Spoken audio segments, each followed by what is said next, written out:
from my experience in the industry, like if you want to be extremely successful, you need to have this unique sound, and that's what I'm still working on. I'm still working on my palette and what my sound is, so when they hear my music, they know that that is me.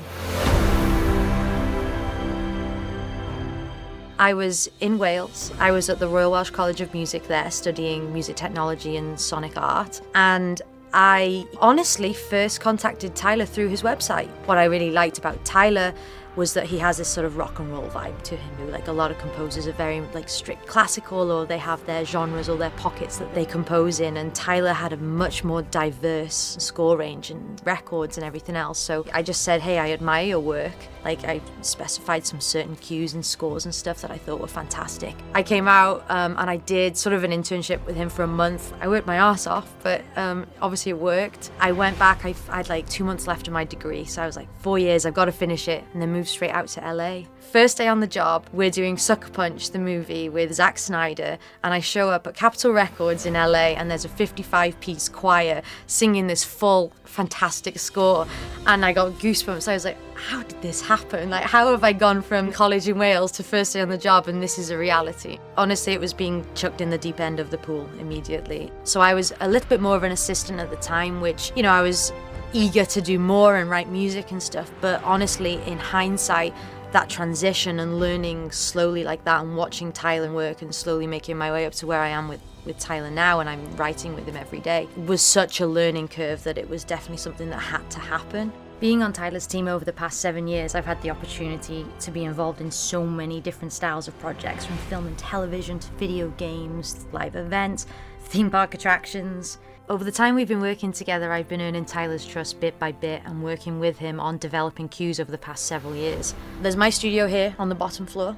There's his studio upstairs, and we're completely connected, so we can like share sessions all the time. He does a lot of the guitar stuff, and then I'm a drummer, like, and do a lot of percussion.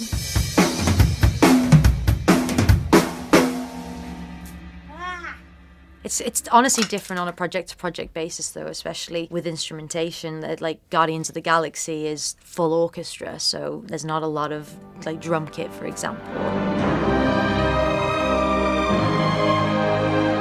And then we do something like The Punisher or Californication that's a lot more rock and roll, and then all of it's just done in-house.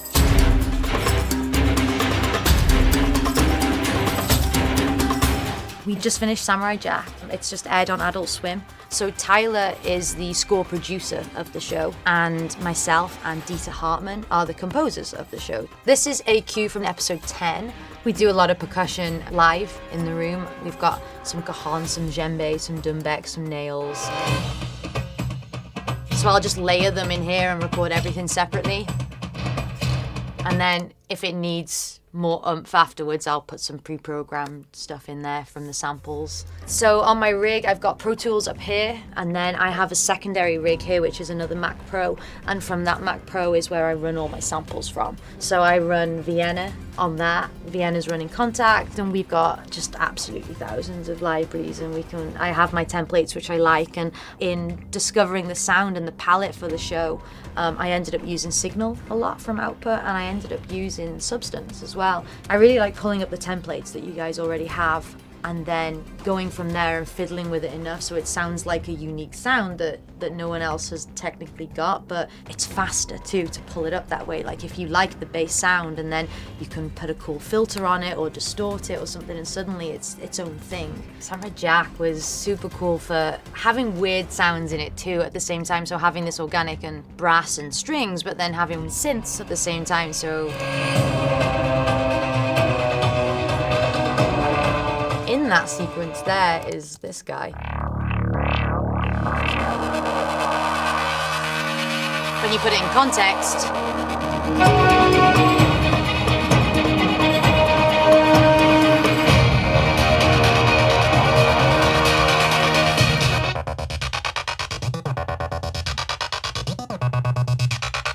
I love playing with all that stuff. Just me on the mod wheel all day. Everyone has a totally different path with the way they get to it. I mean, to work on high profile stuff like Guardians of the Galaxy, you're never gonna just come into this industry on the bottom floor and get a job like that. You have to earn your way into it and have a background and a good resume of stuff that you've worked on and have people know you. I think it comes with your experience in life and what you go through as well, and emotionally, like what you can bring to a cue. It's not like I need to learn a new software in order to get that sound. I just need to get there in my head, and I feel like I'm close.